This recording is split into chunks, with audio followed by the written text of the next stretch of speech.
Welcome back, ladies and gentlemen, boys and girls. It's your boy Beaky, and let's talk about PlayStation. They just made one of their biggest acquisitions to compete against Microsoft's new big old publisher, Activision. Now, of course, what am I talking about here? Well, Destiny, Bungie, the people who made Halo, have been acquired by Sony for $3.6 billion. Yes, guys, that's a B with a billion. If you guys got yourself an NFT, some stocks, or you're developing your own game or whatever, everything's for sale these days, guys. There's gonna be somebody to buy everything, it seems like, these days. Microsoft spending $70 billion, Sony's putting out money out there, Take-Two spending almost $12 billion on Zynga.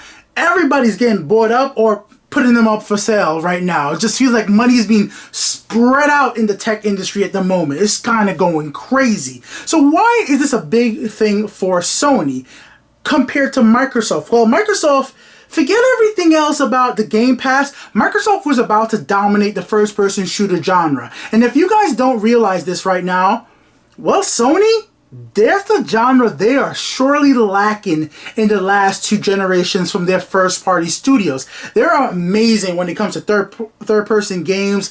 God of War, Days Gone, Last of Us. The list goes on. We all know that Sony got that down with that action-adventure, action-packed third-person over. They got that. But when it comes to the Killzone type games, they don't got that right now. They don't got the resistance. They don't got that big name in the shooter genre. And Destiny definitely was a game that was heavily linked to the PlayStation brand, just like Call of Duty was. And I think Sony definitely needed to pick this up to make sure for the long run that they were not left behind. Now, the interesting thing coming from Sony is that they're actually going to be trying to keep this separate, but still in the group of PlayStation. They're still going to be their own publisher, Bungie, and there'll still be a multi-platform. Now, does multi-platform really mean multi-platform, meaning Xbox as well? Or are they meaning multi-platform like PC and PlayStation?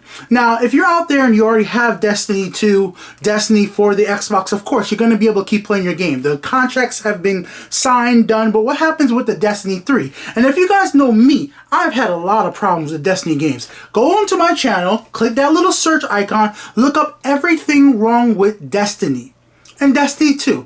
I went down the list, playing the multiplayer. I've had problems with those games, but that doesn't mean that they haven't improved over time.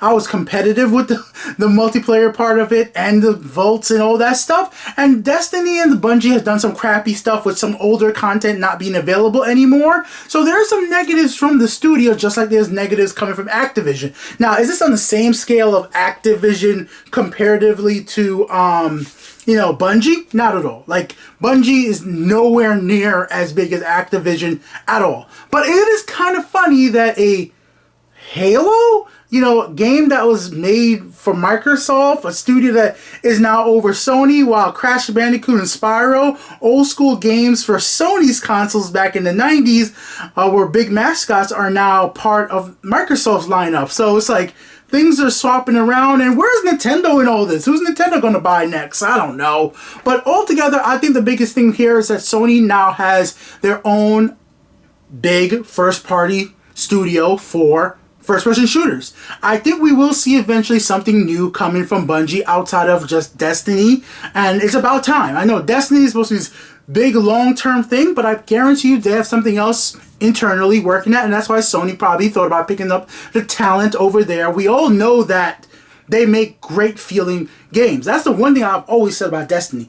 Destiny feels good. The play is unbelievable. So, good on Sony. It's not going to compete with the whole big old thing that Microsoft did, but we'll get into that into another video. Here's my quick personal opinion.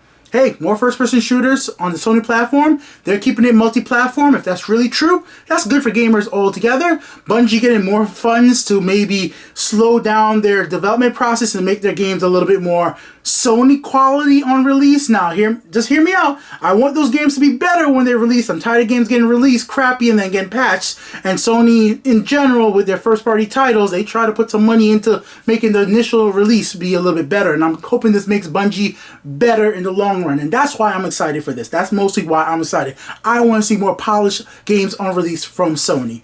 I'll talk about this from another angle in my next video. I'm back. If you like the video, like it, dislike it, and I have some cool stuff that if you want to support the channel, well, support by clicking those join buttons.